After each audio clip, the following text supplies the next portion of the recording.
Dobrý den, jmenuji se Zuzana Řezáčová-Lukášková a ráda bych vám představila svět mandal. Mandala, to slovo, pochází ze staroindického obřadního jazyka sanskrtu a znamená kruh, oblouk nebo někdy také magický kruh. Slovo mandala k nám do Evropy přinesl Carl Gustav Jung, švýcarský psycholog, který mandalu používal nejprve pro sebe a později i pro své klienty. A začal ji používat v psychoterapii a dá se tak tedy říci, že spojil východní filozofii se západní psychologií. A důležité je ovšem říci, že ačkoliv slovo mandala pochází z východu, samotná mandala je s člověkem od nepaměti. Nepatří do žádné kultury a dá se říct, že je to nadkulturní a v jistém slova smyslu i nadčasový symbol jednoty a rovnováhy.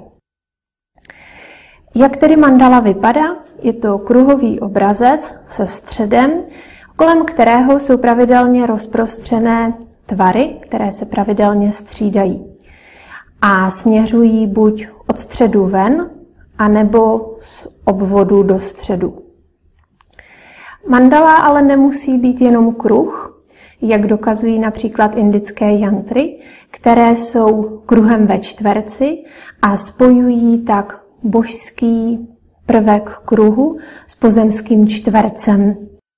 Opět se tedy ukazuje, že dochází k jakési rovnováze, harmonii a k vyrovnání toho pozemského a božského.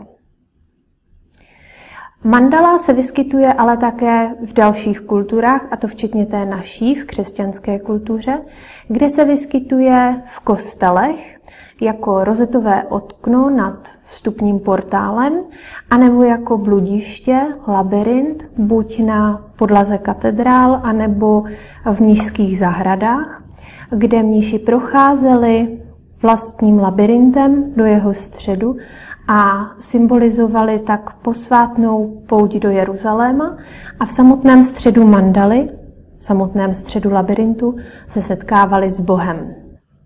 Mandala nepatří do žádné kultury ani do žádného náboženství. Vyskytuje se po celém světě a neexistují v podstatě žádná pravidla, jak mandalu použít. Proto dnes můžeme mandalu využít pro relaxaci a sebepoznání, tak jak nám vyhovuje, a v podstatě jediným pravidlem, které budeme při svém tvoření používat, je dělej vše tak, jak ti vyhovuje. Každopádně můžeme využít nějaké typy cvičení, co s mandalou. Jedním z nich je, že můžeme do své mandaly vložit emoce, pocity, tak, aby nás nezahlcovaly, ale abychom je mohli efektivně vyjádřit. A to i třeba emoce, které nepovažujeme za úplně pozitivní, jako je třeba smutek, vztek, strach. Můžeme do mandaly vyjádřit nedestruktivní formou. Jak to uděláme? Vezmeme si mandalu, spojíme se se svým pocitem a ten necháme přes ruku přejít do barev a tvarů mandaly na papír. Další možností, jak můžeme mandalu použít, je, že vytvoříme mandalu, kterou naopak chceme, aby navozovala nějaký pocit, třeba radost, sklidnění, energii. I toto můžeme udělat velmi jednoduše, a to tak, že si vybavíme nějaký pocit, kdy jsme se cítili uvolněně, silní, kdy nám bylo teplo, cítili jsme se plní energie a opět tento pocit, který si přes vzpomínku vybavíme i ve svém těle, necháme přejít přes ruku do barev a tvarů mandaly na papír. Co s takovou hotovou mandalou? Pokud vkládáme emoce, které chceme vyventilovat, potom mandalu můžeme roztrhat, spálit, anebo si ji můžeme nechat někde v šuplíku jako připomínku toho, co všechno už jsme zažili, a můžeme si z ní vytvořit mandalový deníček. Pokud chceme mandalu, z které chceme naopak později čerpat klid, sílu, energii, tak si můžeme mandalu zalaminovat, můžeme ji zasklít a někde si ji vystavit a nechat ji na sebe působit. Můžeme tak pracovat nejenom s černobílou předlohou, ale i později s hotovou mandalou, s kterou si můžeme udělat i chvilku relaxace a můžeme se zadívat do jejího středu. Když se podíváte do i zdánlivě statické mandaly, tak když ji budete sledovat v jejím středu, tak se vám bude po chvilce zdát, jako kdyby tančila. Barvy se začnou jako kdyby hýbat a mandala začne být v pohybu. Pokud chcete udělat takovéto cvičení, tak se posaďte a tak na půl metru od své mandaly a rozhodněte se následujících 10-15 minut věnovat relaxaci s mandalou. Stačí, když ji budete sledovat a pokud vyvstanou nějaké myšlenky, tak si je pouze označíte jako myšlenky nebo tematicky, jaké téma přišlo a v podobě mraku je můžete nechat odplynout pryč. Další možností, která je pro práci s mandalou, je, že do mandaly můžete vkládat symboly buď ze snů nebo z nějakých imaginací.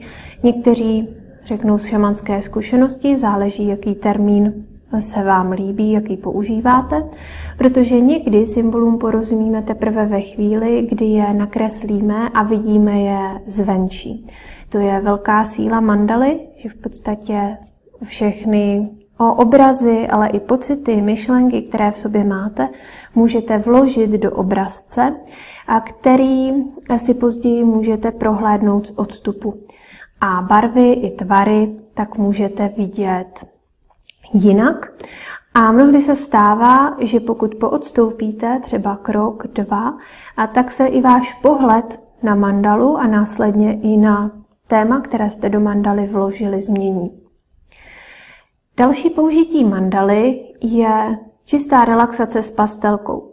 Už staré národy věděly o síle schované v kruhu a v jeho středu a té síly můžete využít i vy. Stačí si vzít pastelky, předlohu, která vás zaujme a začít kreslit. A tím, že pracujete s pravidelným a harmonickým obrazcem, tak ten řád a harmonie se přenáší do vaší duše a ta se během kreslení sklidňuje. Jedná se o určitou metaforu, která se využívá v arteterapii, a to tak, že to, co vytváříte na papíře, se potom přenáší do vašeho nitra. Je jedno, jestli budete vytvářet svoje vlastní mandaly, anebo jestli budete pracovat s předlohou. Předloha se hodí zejména pro ty z nás, kterým ve škole řekli, že neumí kreslit a ve chvíli, kdy dostanou bílý papír s pastelkami, tak dostanou strach, že to zkazí. Pokud budete pracovat s předlohami, postupně se zvýší vaše sebevědomí a sebedůvěra, že jste schopni vytvářet taky krásná díla a hezké mandaly, protože stačí, když do již předkreslené mandaly vložíte svoje barvy. Postupně tak můžete získávat větší sebevědomí k tomu, abyste postupně začali kreslit i na bílý papír. K tomu všemu se hodí mandala. O mandalách se dá mluvit dlouhé hodiny. Mnohem lepší je však mandalu prožít.